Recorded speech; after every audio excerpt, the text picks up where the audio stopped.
Welcome back to another episode of the Miami Heat Roundtable. I'm your host, Amir, joined today by Trent and Martel. Plus, we also have a very special guest joining us today. We have Mr. Royal A. Shepherd from the Basement Sports Network. What's up, Royal? How are you doing today? I'm hanging like nuts, brother. How are you? Doing good, man. Doing good. We're super excited, like I said, to have you on the show. Big fans of the Basement post game show, and I'm sure Trent here is especially excited that you're here with us today because Trent is our president of the I Hate Tyler Hero Club. So I'm sure you guys have a lot in common. But anyway, to get started, the Miami Heat. We know they just wrapped up the season, finished 46 and 36, eighth seed again, back in the play-in tournament once again. And I saw you tweeted, I don't know if it was today or yesterday, that it seems like you believe that the Miami Heat will beat Philly and then Philly will beat Chicago. So just wanted to unpack that a little bit because we know in the last week or so, the Miami Heat have shit the bed every opportunity they've had to control their destiny and get out of the playing game.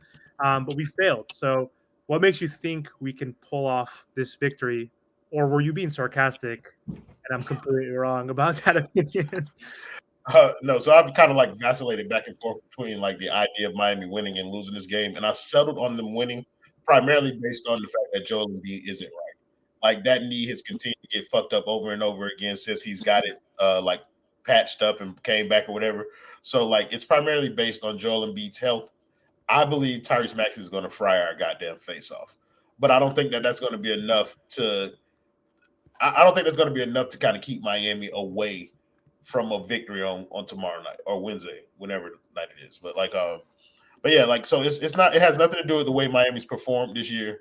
Like it's just Philly's been inconsistent when Joel Embiid is not all the way correct, and if he's anything less than 100%, then he's going to struggle with Bam, and Tyrese Maxey isn't going to be able to lead them over Miami. So that's just kind of the thinking behind that. Man, listen. Stop the nonsense right now. All right, listen. 76ers are most likely going to beat us. They're coming off an 8-game win streak, 7-3 in their last 10. Tyrese Maxey, like you said, I agree to that point. I mean, the last couple games Tyrese Maxey played us, this dude has been cooking us 30 points, and 37, right? You're not going to go out there and stop Joel and Tyrese Maxey. I think you could slow down one of them at least. And I think we got to start throwing DeLon right out there. I'm not saying he's a Tyrese Maxey stopper. I'm not, but I just think he's another body that you could throw at him with Haywood Highsmith and all these Caleb Martin stuff like that. Joel Embiid, on the other hand, I think his presence just being out there can affect the Miami Heat, right? You got to realize we're not going to probably have Duncan out there. I don't know what's going on with Kevin Love with the arm contusion. And Terry's questionable with his injury. And it depends what Jimmy Butler are we getting, right? Jimmy Butler said it's playoff time. He's confident in his team. Anybody's beating his team, and no one can beat this team in 7. But Jimmy been, and for my standards, has been ass this year. Hasn't really done much. He definitely took a decline. So if we're gonna get Jimmy Butler, that's gonna be 20 free throw attempts, 30 points, and then I'm confident. But we haven't seen that. It's been a roller coaster all year. And so this 76ers team with Kelly Oubre, Buddy Hield, even Kyle Lowry a little bit, we should know about him. I like their chances against this Miami Heat team. And then I think eventually we beat the Hawks or the Bulls and we get that AFC. But I think the 76ers are too hot right now, to be honest. Good brother, you started that shit sandwich with a huge turd in the first place when you was talking about DeLon Wright. Brother, if we're depending on DeLon Wright, then we're cooked. I'm not depending on DeLon Wright for a bitch ass thing in this game, bro. Like, so your point is well founded. Philly has played well, but like I said, like it's Joel Embiid, his presence means something when he's healthy. But even fully healthy, Miami has given him problems in scenarios like this. Like Miami seems to have the right game plan for him. Now, the last game notwithstanding, because him and Tyrese Maxey just kind of went bananas. And to your point, a one game like situation for Miami is not ideal because of the nature of this team, the up and down nature. But I just believe like now it's like a do or die situation. And I think Jimmy will kind of like come around. Like he's the past couple of games, the last two against Toronto in particular, like I feel like he was engaged in those games. Like he came out aggressive. He kind of led them with his play. And I feel like something similar to that can happen in these play-in scenarios. I think Miami's better equipped for a 7-game series, but in this one game where you have an opportunity to play against a second-seeded New York Knicks team, bro, Like, I don't think nobody in the Miami Heat organization wants to let that pass in lieu of going to a second playing game to win that to potentially face the Boston Celtics. I think your best avenue for a deep playoff run starts with this play-in game beating Philadelphia, and I think everybody realizes the urgency of that moment. But like your point is valid, bro. Like Philly has played well to an extent, but I just think without a fully healthy Joel Embiid, then Bam is going to be able to kind of wreak some havoc in that case. And we're gonna let Tyrese Maxey do his thing, try and limit Joel Embiid as much as possible, and just erase all the rest of the role players that they have over there. Do you trust the offense? Or go ahead, Martel. So do you think that playoff Jimmy, like in the Miami Heat, do you think they have another run left in them?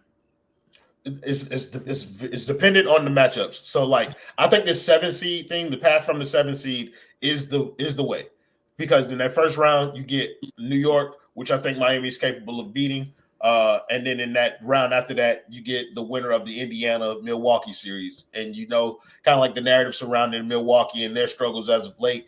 Indiana's a young team finding their footing. So like I feel like that's the best path for a deep run. I don't believe in this team. Like I want to make full disclosure. I believe they are capable. They're just as capable of making it to the Eastern Conference Finals as they are of losing both of these playing games and being eliminated before the playoffs even start. Like that reality exists for them. But I just feel like they're going to take the opportunity that they have in front of them with this Philly team and just kind of, get into that 7 seed and try and make a play from there. I mean, listen, this Miami Heat team, man, for 82 games, we've been up and down, up and down. That's all I've seen. I haven't seen a stretch where this team's like, okay, I can trust this team. And even we was talking to a guest the other day, Big O, and he's like, it's two inconsistencies. I mean, injuries, Jimmy, Tyler, like it's too inconsistent. So the one game thing, we just don't know what we're gonna get, and that's the scary part. That's why, what I'm gonna go with is what I've seen from all season, right? We're gonna go out there. Jimmy Butler's gonna coast around. That's what I've been seeing all year. That's what all Jimmy been showing me. Him coasting around playing. Like I get it. It's just it's playoff basketball. But Jimmy thinks he's the best player in the world. He can walk around, got his attitude. So you got to prove to me, Jimmy, that you gonna beat Joel. You gonna get this 7th seed, and then you gonna shut me up. But so far you haven't shut me up all year because you just been coasting around. You get $50 million. What have you done this whole season? Just to rely you in the postseason? That's all we seen from Jimmy. So I agree with you 1,000%. Like Jimmy Butler has been fucking off the entire season. Brother has not shown up to work most of the thing. And really quickly before I address the rest of that, Amir, to your question that you were asking, no, I do not trust Miami's offense. I don't. I can't. But and it ties into this. It's because of Jimmy Butler. From night to night, I don't know who the fuck he's going to decide to be out here. I don't know if he's going to come out here and be an NBA basketball player, one of the best, postseason performers, or is he going to be a barista in the goddamn game? He has not shown us anything like to make me believe that he's just going to be able to turn it on. And I'll take it a step further. I don't believe Jimmy Butler is talented enough to be the type of player that believes that he should be able to turn it on. Jimmy Butler thinks that like you saw it in that kind of like Slam magazine thing today. Jimmy Butler believes himself and that playoff Jimmy shit. Like he might have tried to dismiss it in the article, but he believes it. Otherwise, he wouldn't talk the way that he does about being able to wait until a certain point in the season before he's kind of engaged in it. There should be no Jimmy Butler character. Jimmy Butler got to his status by playing harder than almost everybody else on the court at all times. And he has not given Miami that this season. He has been below the standard that he set for himself here throughout the course of his career. And like off-court stuff aside, bro, he just hasn't done enough, bro. And so I can't argue too much with people who don't believe that Jimmy Butler is going to show up in the moment. I just feel like Bam is going to show up. I know what Tyler Herro is going to do when he goes out there on the court. Get his shot blocked. And shoot the ball 40 times. Like, I know what he's going to do. But, like, I also, like, I don't know why. Like, it's an irrational faith. And it may come from the same place of people who think that we're going to make another run to the finals. But I have faith that in this one-game scenario, Jimmy Butler will at least go out there and give a fuck. And that I don't think it takes much more than that for, like, Miami to be able to, like, beat a teetering 76ers team in a one-game situation. Yeah, I think if our big three, I guess Tyler Herro's thrusted back into that big three role. If Brother. those three can outplay Maxey and Embiid, that should be, in theory, good enough. We just need a Caleb or a Jovic or one of our role players to be an X factor. But again, this offense is so anemic that I don't even you never know who's going to show up. Like outside of Jimmy Butler showing up to work, like our offense is just horrendous. 21 in offensive rating, bottom 10, like 26th in points per game. Like there was 18 times this regular season where we scored below 100 points, right? And Martel, you sent that tweet out to us recently. The only other teams that didn't or that had less 100-point games were the Trailblazers, the Grizzlies, and one other shitty poverty franchise. So it's hard to have faith, but in a one-game sample size, we could shoot lights out. Like we are capable of hitting threes. Like we really depend on that, especially when Jimmy's not trying. Literally, my favorite quote that Martel says, not only does Jimmy load manage, aka miss 20 games a year because he never has a significant injury. He doesn't tear his ACLs or break any bones, but he also load manages in games. And we saw him do that in the Toronto games, which it didn't really matter. Like we're fine with him taking 7-8 shots, but when we're playing against the Mavs, taking 7 shots in a game, like I don't understand that shit. And it's like, do we really think technically this is the most important game in theory now? All those other regular season games to avoid the play-in, we're still regular season games, but this is the closest to a must-win versus that elimination game possibly, which would be if we lose to the Sixers. But I don't think Jimmy could just turn it up. Even so, we know what's at stake. We don't want to play the Celtics. We're fucked if we play the Celtics. So we need to win because the path you said basically is our only chance to make a run. So how can he just show up? Is he going to just shoot more all of a sudden and be aggressive all of a sudden, like on Wednesday? I don't know. I don't know if he will. So a couple of things. I'm offended that you put Tyler Herro in the big three in my presence. This podcast is a sham. I'm never doing it again because of that one reason right there. I think Jimmy and Bam are the two players that you should rely on, and Tyler Herro should be thrust into the category with the rest of this roster, where some games you can depend on him, most games you cannot. Like whatever he gives you is addition to what you should expect. I know most people will find that controversial, but also I don't care about other people's opinion, just my own. The whole thing about Jimmy Butler, I agree with you. Like, I do not think Jimmy Butler is talented enough to come into a situation like this and just turn it on. But I do think that Jimmy Butler is a good enough player and a smart enough player to understand the seriousness of the moment. Like a lot of those games where Jimmy's kind of just like out there and not doing anything, like load managing while he's playing, to Martel's point, like he's doing that in games where he believes that they can win without him, and it's like just a game that they don't need or whatever. He knows that they need this game, so at the very least, I expect effort from Jimmy Butler in this game, and effort is all Jimmy's game is really built off of, bro. Like it's not skill with Jimmy Butler. That's why people don't get mad at him. Like it don't matter if he shoots more, he just has to try, and if he tries, then his impact is felt in a variety of ways. Like you've heard it multiple times across like different platforms, but the indicator whether or not Jimmy Butler is engaged in the game is how he's acting on the defensive end. If he's getting in the passing lane and is engaged still in the ball, then that's how you know that he's locked into what's going on. And if we get that version of Jimmy Butler, that's what makes everybody else kind of fall into the natural pecking order and makes this team more difficult to beat. The thing that has Miami in a situation and that's kept them in this same situation despite their lack of talent is the fact that from night to night, we're getting contribution from guys that some people just don't expect. So you might get a Caleb Martin game here. You might get a Terry Rozier game here. You might get a Tyler Herro game. You might get – there's a number of guys that can contribute on a random night, maybe not consistently, but that's kind of hard to game plan for another team. So that's why, like, the one-game scenario, Miami has just as good a chance to win as they does to lose.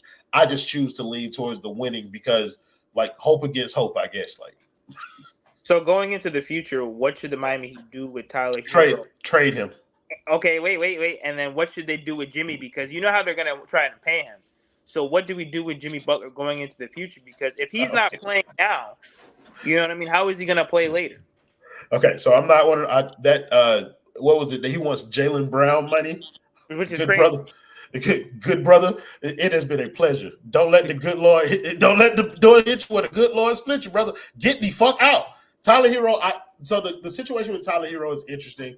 in several ways. I believe kind of like the injury thing has kind of built up to the point where the organization now feels like they can't continue forward without him. The problem is that they won't see the return that they were expecting from trading Tyler Herro. It's just not feasible. And it's also not feasible to really keep him, Terry, and Duncan on this roster. Like, you've seen kind of this bill exhaust itself in terms of it's not good enough. You need better higher-end talent to kind of push this thing. If you plan on keeping Jimmy here, you need higher-end talent to kind of push this thing into the next direction. And I don't really see an avenue for them to get higher-end talent, except outside of the Donovan thing. Like, Donovan has that player option, so that gives him leverage in that situation where he can kind of dictate but it has to be just like the Dame thing. It has to be Miami and only Miami type shit. And for them to be waiting in a situation like that, I don't know if they're going to be in a position to kind of acquire him in the way that a lot of fans are lining up for. I believe they have to trade Tyler Herro in this offseason. You can't bring that money back for a player who's going to miss 20, 30 games every year, and you're trying to lean on him as your quote-unquote third best player. And then you already brought in Terry Rozier when you sit down a first-round pick to acquire him. So if you're planning on – you can't – they're similar style players. So, like, you're not going – you can't flip the one that you just sent out an asset to acquire and then try and keep Tyler Herro. It just doesn't make sense. So I feel like Tyler is the one who naturally has to go. I would trade Jimmy Butler, but I also would have traded Jimmy Butler. I would have traded Jimmy Butler last year. Like, I would have traded him, bro. Now listen, that was the best time. Yeah. Listen, bro. For anybody that's a Tyler Herro a fan, that's fine, cool. You can like who you like, but listen, let me tell you something. Tyler Herro is not the player that we all expected him to be. And this is me being nice about him, right? He has not improved each season. He has only a couple moves. He's not aggressive attacking to the rim. His skill set should be more getting at least 10 free throws, 8 free throws around there. This dude's getting like 2 to 3 free throws per game. He has the step back move, and then he has a little floater and consistently continue to get a block. But not only that, when we need him to step up in the playoffs, he's not even stepping up when he's healthy. The dude averages 14 points a game, 4 rebounds and 3 assists in 41 games in his playoffs in his career. So when he's healthy, he's not doing nothing on the court. Then he's also missing games due to these injuries. Get this bum off my team. Just get him off. I'm sick and tired of Tyler, right? Then I seen on Twitter, Tyler stands, oh, Tyler comes back. He's averaging more points than everybody else. Are you proud of that? This team is not that good. Especially when Jimmy's taking 7 shots a game, during the final stretch. Tyler should be averaging more points than everybody else during the last stretch. He should. He really should. Bam don't take that much shots. So does Jimmy. Everybody else Terry was hurt for the stretch. Like, let's just be honest. So I don't want to see 25-4, and then he goes in the playoffs and goes 14, 30% from the field, 32% from the three-point line. That's what Tyler's going to bring to you. Get him off my team. If it's to the point where we got to get like a Royce O'Neal type person, I'm fine with that. Because what I want to run out there is Terry, because Jimmy's not going nowhere, unfortunately. I want him gone. Especially if he's going to load manage $50 million, get him off my team. Because if you have a Jimmy, Bam, and you're a playing team for 2 consecutive seasons, that's a problem to me. And you have the best coach in the NBA, that's a problem to me. So get him off my roster if you're only going to care about the postseason. Because we want to be put in this position at all, waiting to the end of the season, hoping that this team loses or this team loses. No, we should be comfortable. We should be chilling like... Look at the Boston Celtics. They rested half of their players getting ready for the season. So this is unacceptable with this Miami Heat front office. Miami, Jimmy Butler, Tyler being injured and sucking. Like, this team needs this team needs to turn around. Hopefully they can prove me wrong because I want to win at the end of the day. But their track record for the last 2 seasons is inconsistencies, injuries, and then we're supposed to trust Jimmy Butler in the postseason. That's all they rely on. That's the only thing they rely on. They fumble on trading for stars. I get the whole Dame Lillard situation. I get it. Maybe he should have stepped up a little bit more and, put his foot on. But that's not who Dame is. Dame is just whatever I go, I'm going to play for, right? So you fumbled that. Look at Bradley Beal. He's finally starting to turn up in Phoenix. All these other players that we supposed to trade for or whatever we was rumored to, they're all doing their thing. So I'm sick and tired of this front office, sick and tired of this team. And Terry Rozier was just like a shut up move. Yeah, shut up. Let's see what we can do now. That's all that move was. Shut up. You was complaining about everything. Shut up. Get Terry. Trade him this first. Well, that's fine. So Trent, so real quick, like Trent just restored the integrity and honor of this podcast with that Tyler Herro soliloquy.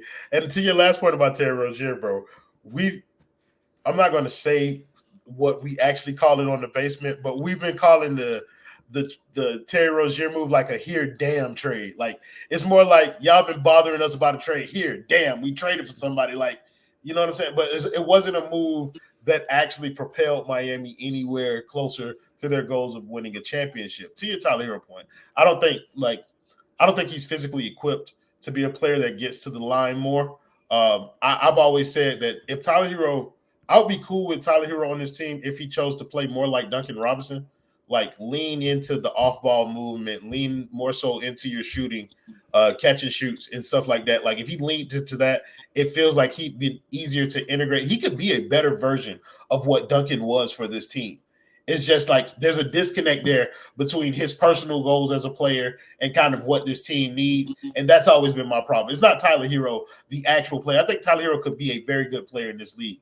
I just think that he's been asked to do more than what he's capable of here in Miami. And he just kind of bought into the idea that he's some far superior player to what he actually is, brother.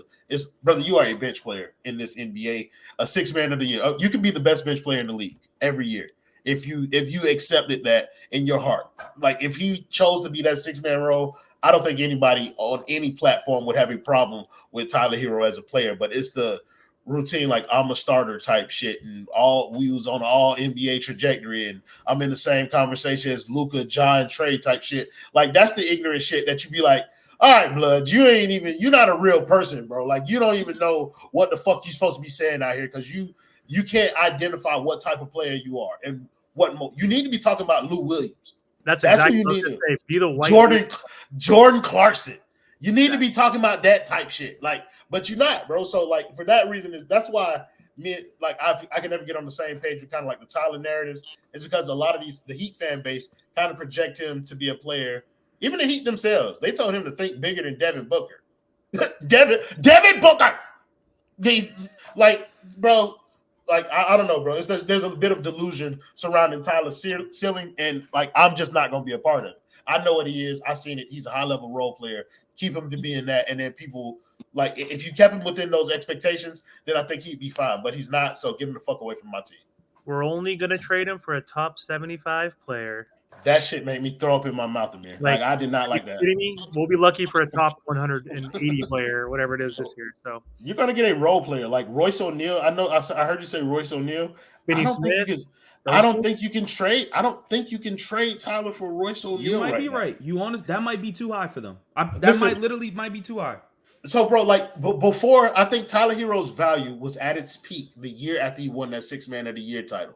Like every year since then, I think other teams are catching on to kind of like the injury thing now, which is kind of lowered it. Even the whole parading him around in the Dame trade thing, when the Portland Trailblazers said that they didn't want Tyler Herro, like, yeah, there were rumors about Brooklyn offering a couple of picks for him.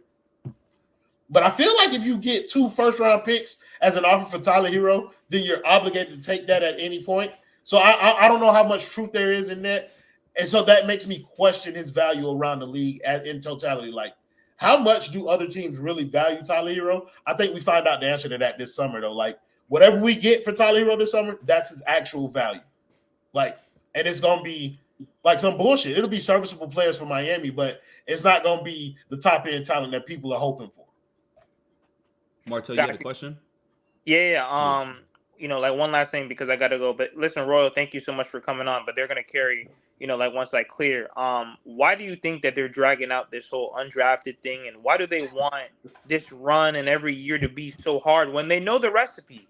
Because when the big three were here, we had high quality role players. Ray Allen, Rashad Lewis, Birdman. Those were all high quality role players. So why are they trying to just squeeze every little inch out of this whole undrafted thing and just lack of talent? So up to that point, we also had high quality top end talent. Like we had LeBron James, Dwayne Wade, and Chris Bosh. So Miami also knew that you needed stars in order to do that. The reason that they're trying to carry out this because it worked and it saved Mickey money and the fan base still buying tickets. That's why the fuck they keep doing it. Like they're going to continue to trot out. Ricky J. Mark from our network put it beautifully. Miami has gotten really good at marketing mediocrity. And so they do a good job of marketing this team and these young players, and it falls into that hardest working, scariest, terriest, or whatever the fuck that stupid ass mantra that they got on the court. Like it falls in line with that. And so if they can get cheap labor that actually produces on the court sometime, then they would prefer that than to actually take the risk of getting high talent players. And they also like ruined a lot of relationships, bro. Like with the trying to get over on people and shit. Like you can't not in this NBA, you can't say I'm not fucking with Clutch. You can't do that. They run the league. You gotta bite the bullet, bro. Pat Riley, you are no longer the godfather, brother. You are the grandfather. Okay, so be that. Be that, bro. Like, don't try and swindle people. Like it's pride, bro. Like they got to get over their own pride in order to like live in today's NBA. Free agency isn't a thing. You have to make trades with other teams in order to acquire stars. You can't sit up here and bully other GMs and expect them to bend to your will every time. It's bullshit. This is Royal. Thank you so much, but I gotta go. All right, thank you so much, brother. Appreciate you, Martel, bro. Hit me up anytime, bro. Bro, absolutely, brother. This is the problem with Miami Heat, and I've been saying this for a while. I'm a Dallas Cowboys fan when it comes to the NFL, right? So look, we think because we're the Dallas Cowboys, American team, make this much money that we can do whatever the hell we want, right? We can. If somebody wants to come over there, they'll take the pay cut. Derrick Henry, great example. That's what Dallas does, and it reminds me a lot, huh? Did you get Henry? Sorry. No. He went to Baltimore. But that was just kind of like an example, right? Like Henry wanted to play for us, but we never called him because they think we're better than everything else, right? So then we go for the Miami Heat, right? Great. I think they're the same way. We're the Miami Heat. We're the best organization. We got the godfather, grandfather, whatever you want to call them. We got Spo. We got the best coach. We got Eastern Conference Finals appearance. We won championships. So they think they all this and that. And that's why you, like you said, you brought up a point. They're ruined relationships. So the whole Dame Lillard saga, right? He wanted to come to Miami, and I still think he does. He is not happy in Milwaukee. Who the hell wants to live in Milwaukee and play for that team with Doc Rivers? Like, let's just be honest, right? So you fumble that, and yes, there's other perspectives. Well, maybe Dame should have put his foot down. Dame's not that type of guy to put his foot down like a James Harden. James Harden's a drama queen. He'll do whatever to get off a team. Dame's not like that. So what they did, and I don't know what's happening in the front office as I'm not there, but I'm pretty sure they said, you know what, we'll offer you this, and they never changed their offer ever. Because they said, you're going to come back to us no matter what. That's what they're probably thinking and be like, you're going to give us this offer. And guess what? A team came out of nowhere and swooped them. And now this is why we're in the position where we're at right now. And then going back to Terry, it's a shut up move. We couldn't get him, da-da-da. That's how I feel about this front office. And no one wants to talk about it, but all the players that we were rumored to this team. I got you. I'll let you go. So it's crazy because like just to stick that point, I don't want to lose it, but it's like the Heat fan base blames Joe Cronin for the fumbling of this Dame thing. And I'm with you, bro. Like Miami gave them an offer that was below the value of what Dame Lillard is worth and was like, take it and go find another offer and come back to us. Like they were in a position of strength. Yeah. And it's because it was the arrogance that you're talking about. We went to the finals. You got to come back to us to match our offer. And I feel like that's true because Dan Le Batard is one of the mouthpieces of this organization and got on camera and said that shit. Yeah. Like, so go ahead. It's just such a bad look, but everybody, like you said, everybody wants to, on Twitter, F Joe Cronin, F this, F that. No. How about we look at our front office? How about we look at Mickey for being cheap? How we look at, and we can even talk about Spo for a sec, right? Spo wants to play a style play that we should not be no longer playing no more. I know a lot of people complain about why is this team so small and why we got wrecked by the Denver Nuggets. Well, because Spo, and I heard this from somebody that's close to that team, Spo wants to play this type of way. The front office wanted to bring in somebody at that 4, but no, they said, nah, we're going to keep, Spo wants to go Caleb. He wants to go with, he finally started playing Jovic, but before he was being stingy with that too, until Jovic had to prove to him that, like, I can be on the court. Right, so that the small ball, having only Bam at the 5, and we're just undersized and just these undrafted players. Like I look at all of them. I look at Jimmy Butler because he's part of this all too. I look at Spo. I look at Mickey, and I look at the grandfather, whatever his damn name is. And there's a reason why we haven't won in a while. Straight up, just like that. I don't care about Eastern Conference appearance. I don't care about finals appearance. Cool, we get there. Let's finish the job. We haven't finished the job since LeBron. So straight like that. This whole Jimmy Butler era has been a fail, to me at least. Not according to Giannis, but I agree with you. To me, I think this has been a fail. No, I feel you because, like, hey, I don't want to take it for granted that we've been doing good and we have a shitty team that we have to root for, like the Trailblazers now moving forward, or just Orlando Magic, our neighbors right there. Like, they haven't sniffed anything since what's his name left, Dwight Howard.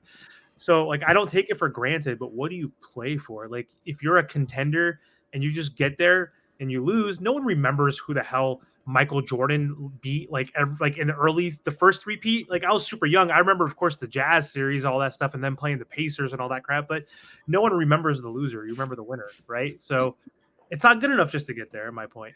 So Pat Riley is the person who coined the phrase "there is winning and there is misery."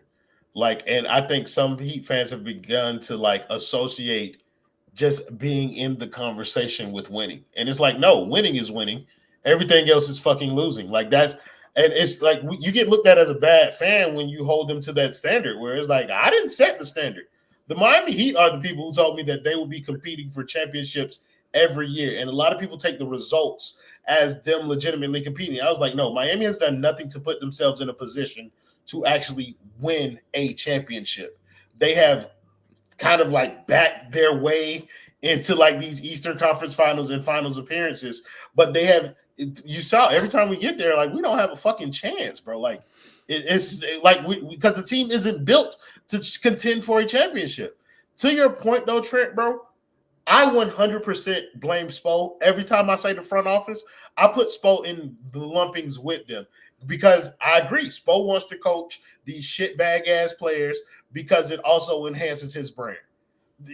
People call Spo the best coach in the league because he's able to take garbage G League players, make them serviceable NBA role players, and have them contribute to a team that's in the finals. Like, Spo gets that too. And they just gave him all this money. So whenever I bring the front office, Spo, you are a part of I attribute that to the entirety of the brain trust of the Miami Heat. And I think Spo is a part of the brain trust of Miami. So you are a part of this, bro. Duncan Robinson played well this year. We'll give him that. But the past 2 years, I've been packing Duncan Robinson's ass up every day and every chance that I got. And that's on Spo. Like, that's not him. But the small ball shit, that absolutely is Spo. Being stubborn about Jovic, I don't know if, like, I blame Spo for that. I just think the kid wasn't ready. Like, until he was able to find, like, he still gets lost on defense sometimes, but he had to get better defensively before you could consistently put him on the floor. But to your point, he needed playing time in order to get that. He wasn't getting that in the G League. So he wasn't going to get better defensively until Spo started, like, giving him a longer leash than he had been. So, like, I don't know, bro. Like, Spo still has his warts and shit like that, but he's the best coach in the league. And so it ain't but so much. Like, if you give him a shitty roster and he takes you to the finals with it, then that should be validation for you to try and get him better players, get him more players. So, like, it's a symbiotic relationship in the Miami Heat. That's how they try and sell it. So that's how they ass get judged. One person fuck up, like, you can't separate Mickey from Pat, from Spo. You're not doing that. Everybody's to blame. The fish, like, shit stinks from the head down, bro. So, like, I blame everybody all the time. Yeah, if we're gonna stick to small ball too, it's like put better players that fit this Jimmy build next to Bam, and get rid of Tyler. Like, I know you mentioned trading for Terry was something we just had to do to shut up. Like, we were losing his contract. It was we had to trade Kyle Lowry for somebody, right? We were losing that value if we didn't trade for him. And do you think it's really Spo and Mickey and all them were saying, hey, instead of, let's trade for a guy who's literally a carbon copy, obviously a better version, I think, Terry Rozier than Tyler Herro. Why would you put someone in there that's redundant, where instead of, we could have been like, let's trade Kyle for a PJ Washington plus whoever as the backup point guard, like whoever else is some scrub on the Hornets, right? Or get the Nick Richards because we need a better backup big because Thomas Bryant's unplayable. But, like, why didn't we go that? That makes sense to me, what you're talking about, Amir. But it harkens back to 2 years ago, or whatever the 1 seed year was, bro. When Miami was the 1 seed and Duncan Robinson was not fucking playing, we were like, trade Duncan Robinson for Jeremy Grant, who fits the small ball shit that you were trying to do. Yes, we had PJ Tucker, but, like, we had nothing else. We weren't playing Caleb at the 4 and, like, we needed another 4. And whether you thought Jeremy Grant was a better or worse player than PJ Tucker, he could have helped. And I believe if you get Jeremy Grant that year, like that's a small move. That's not even a grand, big superstar move. I believe you get Jeremy Grant that year that we were the 1 seed, we beat Boston and we go to the finals. 100%. I agree. Now look at this, Royal. Now just look at the Eastern Conference and look at during the trade deadline. Look at all the teams that are top 6 besides the Orlando Magic. Every team has made a move. The Boston Celtics added Drew Porzingis, right? The Knicks, they added OG.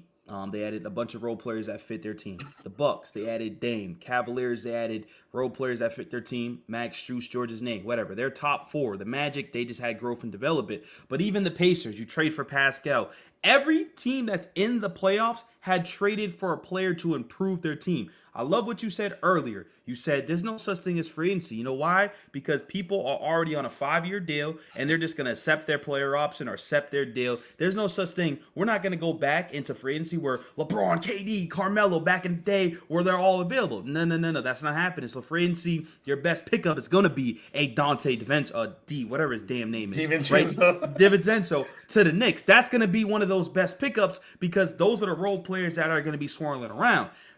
So this Miami Heat team, man, they should have noticed that in the regular season or even during the season. Like, okay, I see all my competitors that we have to see in the playoffs going for a star player or a role player to add to this team. Why not us? So what they did was, like you said, we trade for Terry, whatever. Cool, it is what it is. But we need the will. We need that big will to carry us during the regular season because Jimmy can't carry us during the regular season. Are we ever going to get that? I don't know. Donovan Mitchell, I've been wanting him so much. You think the Cavaliers are where they're at because of Darius Garland and Mobley and Allen? They play a part, but no, it's because of Donovan Mitchell as a superstar player. You see, as soon as he gets injured, they fall all the way down. They were 8-12 in their last 20 games. Almost damn near fell out the playoff picture. He came back, saved them a little bit. So that's what this team needs to do. And also what is pathetic is that the Magic, I love what they got over there. I love what they're building. But there's no way the Magic should be in the playoffs right now. And this Miami Heat team, a veteran team that's led by one of the best coaches in the league, but having Jimmy, Tyler, and Bam, we're in the post playing. It's pathetic. Well, we didn't have Tyler. Yeah, you're right. We didn't have Tyler. But it don't matter. Even with Tyler on and off the court, we should still be a top 6 seed no matter what. Simple as that. Let me be the positive. Let me give some positivity to this team bullshit. So, hey, we always complain about the biggest thing, injuries. And like, we're just so unlucky every goddamn year. I tweeted something recently. How many players on this team played 70 games or more? 2 players. 2. Every team ahead of us, I can look at my tweet. Sixers had 3 guys, Pacers 4, Magic 5. I think that's why they had 5 of their rotational players healthy and their stars. Cavs 3, Bucks 6, Knicks 4, Boston 5. I mean, like, health is a big issue. Take Tyler out of the equation. Like, Caleb still missed 15. Josh Richardson out for the season. Bam 11, whatever. We had so many injuries. Every other team, we're the 4th most injured team. I hate using this shit as an excuse because it's just the reality, but every other team's hurt. We were the 4th most injured team. The 3 teams in front of us are not even in the play-in. They're like lottery teams. So, like, we are a good team. I know even though we didn't beat anybody in the West this year, we played shitty against the elite teams. Injuries are a big factor outside of Jimmy, outside of all this other shit. Like, it is what it is, and it sucks. I think we've been at least set. We would have been top 6 though if we had more than 2 guys. Like, we're just always hurt across the board. I think unlucky is just kind of like a nasty term to use to describe this team's injuries because a lot of these things are like pain tolerance and shit like that. Like, I feel like there was some pain tolerance issues that Miami chose to sit guys out. Like Kevin Love was not injured to the point where he had to miss that many goddamn games. Like Caleb Martin tried to come back earlier than he should have. And looked like shit, which is why he needed to go out. If he had just waited, then I think he could have maybe missed somewhere closer to 10 games as opposed to the 15. But like, I feel like there's things that players can do, like preventative maintenance to their bodies to stop them from doing this. Like, it's not unlucky if it happens every single year. Like, either the players aren't taking care of themselves or the training staff needs to be fired. Like, that's kind of. That's true. I'm with you, Trent. Like, if it's both, like, get them out of there. Because I don't say Tyler's injury prone. That motherfucker's prone to injury. You know what I mean? Like, he might not be injury prone because it's not always his knee, it's not always his foot. It's like it's everything. Yeah, but if you're always injured, how can you not be injury prone? Like, I don't know. I just like saying prone to injury sounds a little better than even some people like even the injury in the playoffs last year, where people kind of like I'll make this quick so you can go Trent. But even people kind of credit like his injury last year in the playoffs to being a freak injury, bro. Like, you were diving for a ball you had no chance of getting, gang. Like, that shit was like, it's unnecessary, bro. Like, it's unnecessary for you to do that, bro. For some fake hustle, you ain't dove for shit all year, bro. Like, what you doing? But listen, I hate the injury point. I hate it. You know why I hate that? Because I wish Ernest was here, Royal, because he uses his injury excuse all the time. We was healthy for the most important games of the season, and we still lost. I don't want to hear none of that shit. 2, Jimmy, Bam, and Tyler. Now this stat is probably going to be a little bit updated because they played a little bit more this year. But during the time when Tyler Herro is a starter, they are 63 and 64. Now when he's coming off the bench, he has 93 and 49. Plays big right there. The numbers don't lie. But not only that, right? And like I said, these numbers are probably going to need to be updated because the season continues to go on and stuff like that. But we still had a chance. If Jimmy plays 5 games, 100% like he does in the playoffs, we're top 60. Look at the standings. We lose games like the Washington Wizards. We lose games like the Memphis Grizzlies where no one, we just lost those games. It is what it is. Oh, no, it's not. It is what it is. Because now, great example, I like bringing up the Clippers. The Clippers finally took the regular season serious. They finally did because health played a part. Cool. But they finally took it serious, and now they're a top 4 seed. Don't got to worry about getting the play-in, stuff like that. If you take the regular season serious, you get damn near the end of the season, you get to rest your players and get ready for the playoffs. Jimmy's like, my tooth hurts. I ain't going to play today. Even when he's active, his body language sucks. And you know what body language does? It tells the other players, if my star player that I look up to is not trying, why should I? Why? Yes, Trent, to your point, bro, we are 2 wins from being the 5th seed. Literally. You named the 2 biggest games. Like that Washington Wizards game, fucking disgrace. And then the game versus the Memphis Grizzlies, where the Memphis Grizzlies didn't play any of their starters. Like, they didn't have anybody there. And we lose that game, bro. We can go back recently. The Indiana Pacers game where we had, like, that's a game with huge implications. The Philadelphia 76ers game right before that. That's a game with you losing every game that's kind of like a measuring stick for your team. Like, those games come back to bite you at the end of the year, bro. Like, we could be the 5th seed, bro. Like, two more wins. Miami's a 5th seed instead of a play-in team. And we're playing Cleveland, a favorable matchup right then and there. I would love to play Cleveland in the first round. But this is the thing about the Miami Heat, and I'll end it off right here for me. Listen, we still have all in front of the table. We beat the 76ers. If that's happened, we play the New York Knicks like you said. I would love to play the New York Knicks. I promise you. What we have done to Brunson the last time we played him, we bother him. As soon as you get him off, this New York Knicks team ain't squatched stuff. Because Julius Randle's already out. And everybody else, cool. I'm more confident in my role players, and we can beat this team. So you get Jalen Brunson shooting 23%, which I don't think you do it all series, but if you can just aggravate them, that's their best player, we will be fine. And then after that, do you see this? The Bucks suck. If the Bucks go out there and lose to the Pacers, it's gonna be we should be favorable. We should. We really should. If the Bucks lose, or whatever team it is, if it's the Bucks, Pacers, Magic, Cavs, we should be favorable in every single matchup. Simple as that. Because, right, like people say, we got playoff Jimmy Butler. Right? That's all y'all like to say. Trent, well, there's no reason that Miami shouldn't have been in the conversation for the 2 seed this year. We was in the beginning. Bro, like, it's when Embiid got hurt, bro, and Philly starts sweating like that, and you start to see, like, Boston is clearing away the best team in the East.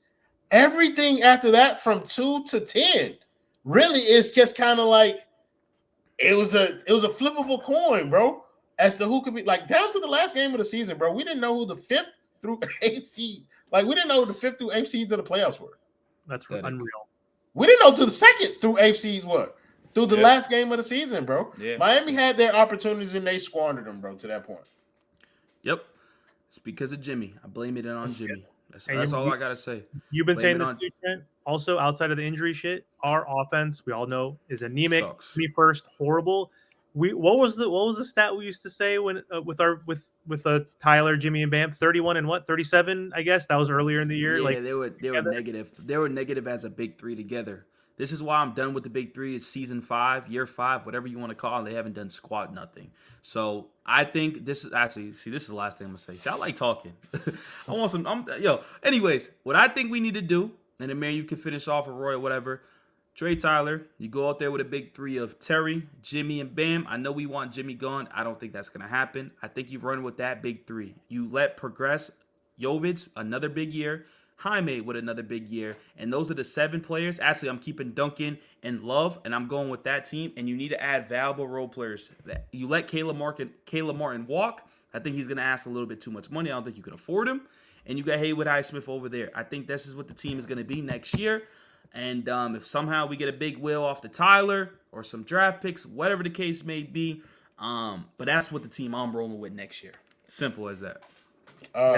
Just to kind of like land my plane, if you roll that team out that Trent's talking about next year, Miami's probably a fucking play-in team again. I do not want to see anything remotely close to the same roster. Blow this shit up, bro. Like, trade Tyler, trade Duncan, trade Terry, trade Jimmy if you can, bro. Start with Bam and Donovan and put whatever you can around those boys and give me something else. I've been watching this product for 5 years. I really don't want to watch it a 6th, gang. Like I don't. I'm good. Like I'm good off of Jimmy and Bam combination. Shit don't work. I'd rather not watch it again. So like I know they're probably not going to do it. You probably end up with some version. Like if they don't get Donovan, then you end up with some version of what Trent's talking about, where they're adding tertiary pieces that aren't necessarily moving the needle, but they're better equipped to deal with the role player thing that Miami does, like step up every night, or this person can play both sides of the ball. They're going to give you a here motherfucker damn move again. Like that's what it's going to look like this offseason. And just to kind of like last words, listen, everybody, I will not promote myself or the basement here. I know, but I won't. If you don't like what I said here, then you will hate everything that I said over there. And so stay the fuck away from me. Don't watch me. But Miami Heat Zone, make sure you subscribe here. Make sure you listen to them. Anybody who takes the time to create content for people in this Miami Heat space deserves our support. So make sure you're watching their pod, fucking with their content, engaging with their content, most importantly. So liking, sharing, all this shit. Bro, help these brothers grow what they're trying to do, bro. We appreciate y'all in this space. And I'm looking forward to opportunities to work with y'all again in the future. That's much love. Much love. Awesome. Thank you so much, bro, for hopping on. Appreciate your time. Yeah, no problem. Yep.